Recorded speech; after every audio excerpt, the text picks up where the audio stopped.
There's nothing like a Barcelona summer. To help you get better planned and make the most out of your trip, here's my Barcelona summer guide.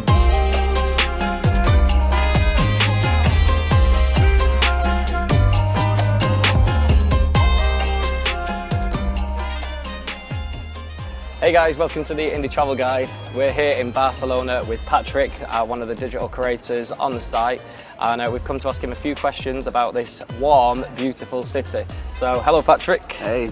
Welcome. Mr. Rick, how's it going? Very good, are you?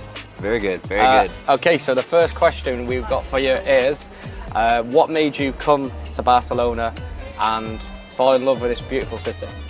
Well, what made me fall in love was the incredible city, right? I think the weather, the beach, a little bit of the combination of everything made it really easy. But believe it or not, my original idea was to come over to Spain to learn Spanish. Didn't really keep the Catalan in mind as much.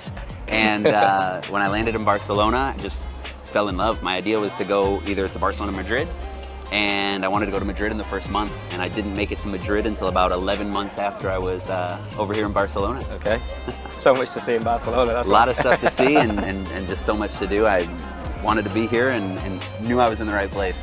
It's amazing. It's really warm at the moment as well here in Barcelona. We've had to take a bit of shade under the sun.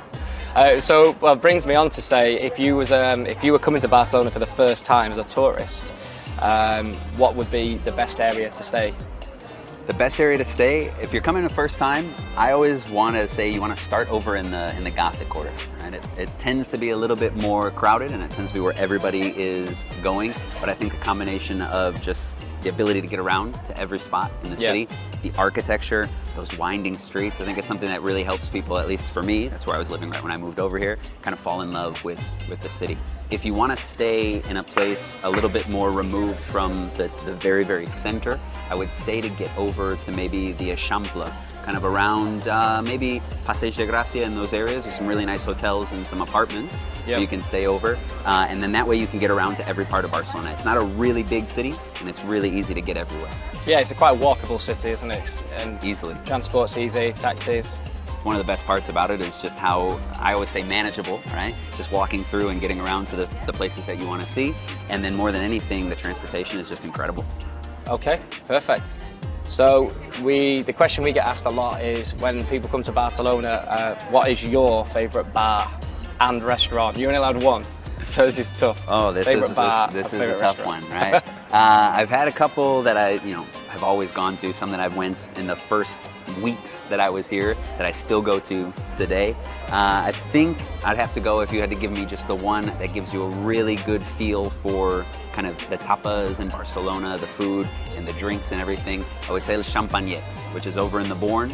Not exactly like a hole-in-the-wall place, right? But a very small atmosphere where it's just packed. I've done a few videos over there as well, and it's a place that we just always want to go back to. You've got all the tapas, you've got the bar where you can sit out, and what they have is the cava that they sell over there, which is just really, really special to have a nice little glass and enjoy the scenes.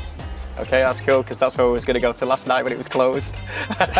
The problem is they have some different hours, right? So a lot of people show up, maybe like a Monday or a Sunday even, right? And those are the days it's closed. But if you want to go maybe Tuesday through Saturday, you're usually pretty good. We're going to try again tonight. Can't make any promises, especially in the summer, but if you guys can get in, what you got to get when you go over there, any of their French or their Spanish tortillas, the chorizo, that's a really, really good plate. Okay. And then, so what about bar? So your favorite drinks? Drinks and everything. Oh, I think the one that I would say you got to go over to is actually the oldest bar in Barcelona. Okay. And one that I absolutely love, Bar Marsella. Hear a lot about it with its absinthe and everything like that. I don't know if I'd recommend the absinthe, and if you do, definitely one, and then you're done. But it's a place that opened up way back in 1820, right? And when you kind of walk by, it is not a place that looks almost inviting. The ceiling is kind of like falling apart. They've got bottles on the walls, decorations that they haven't touched since like before the Spanish Civil War. So it's one of those places that you see it and you're just blown away by. And with just all the history and everything around it, I think it's one of the best places to go over to. That sounds good. That sounds amazing. So what is your #1 travel tip for anybody coming to Barcelona? Number one travel tip. This is one that I've been saying and answering a lot of questions actually about lately, so it's the first one that kind of comes to mind. But I always say what you want to do is you want to reserve specific places ahead. So it's not every single tourist attraction that you want to go over to or any of the monuments or the sites, but places like the Sagrada Familia, places like the Park Güell, the big Gaudi sites usually are those places. And it's not for the reasons that most people think. A lot of times you will have availability. Sometimes it's cheaper to buy online beforehand, especially with maybe like the Casa Batlló or the Milà, right? Those places will give you €3-4 discounts and things, which helps at the bars a little bit later. And more than anything, places like the Park Güell, what happens is it becomes a little bit more removed from the city. So if, for example, you want to show up at 1 o'clock and there's no tickets left and the next tickets aren't available until 3 p.m., then you got to wait. And there's not a whole lot to do around the Park Güell. So those 2 hours you kind of lost. Yeah, good advice.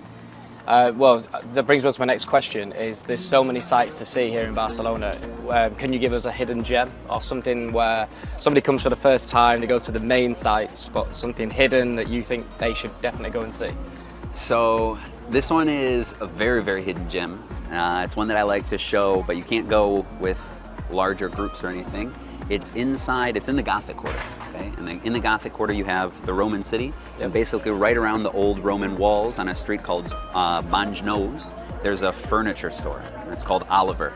And walk by, and most people, I would say, just the average person would walk by, not even think twice, it's just some couches, things decorate your house and everything. But if you walk into the back, all the way into the back, they actually have parts of what were the Jewish baths from the 12th century that are still in the store. So when you walk in, you kind of start to notice that like musty smell and everything all the way in the back.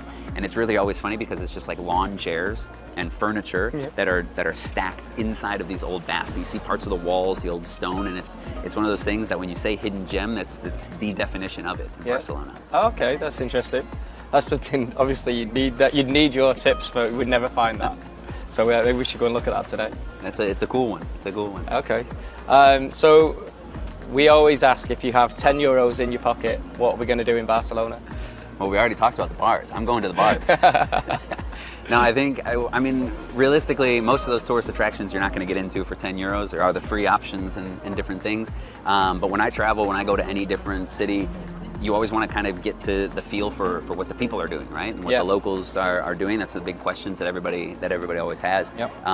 Nice part here is that beers are €2 or less. You can get some, pinchos, the smaller little tapas or anything, or even just the tapas themselves for a pretty good deal. Going over to the places like Champagnet. One of the other places I didn't mention before was Champagneria, very similar name to that, where you can get some different Catalan sausages, meats, cheeses, things like that, and that cava as well. Okay. But I'm definitely going over to a bar and taking in the local culture. Yeah, excellent. Yeah, obviously you can find expensive bars, but like you say, if the local bars, if quite cheap, you say beers for €2 and things like that, they're out there, you just got to find them. Exactly. I mean, that's the good part, it's kind of that beer economy they always talk about and things. Obviously coming from over Chicago and things like that, a beer might run you €5-6, at the cheapest $5-6 or anything, and here maybe you're getting up to $2.50, but sometimes you can get some of those little smaller drinks for €1.50, something like that. Perfect. Okay, so a little bit more about yourself. If you could travel anywhere in the world, top of your bucket list, where would that be? That's a good one. So I've traveled a lot of Europe. I've traveled a lot of Spain, right? I love Spain. I think the best thing about Spain is that you can really just get around, and it's almost like traveling Europe in like a little microcosm of it, right? So many different places and everything. But one place that I really haven't been over to is more Southeast Asia. I think that's something that's probably on the top of my bucket list if I had to get out of Spain and go travel. Maybe something like a Laos or something very, very different. Kind of see something a little newer. Yeah, amazing. That's perfect. So, okay, the last thing I was going to ask is, where can everybody find you?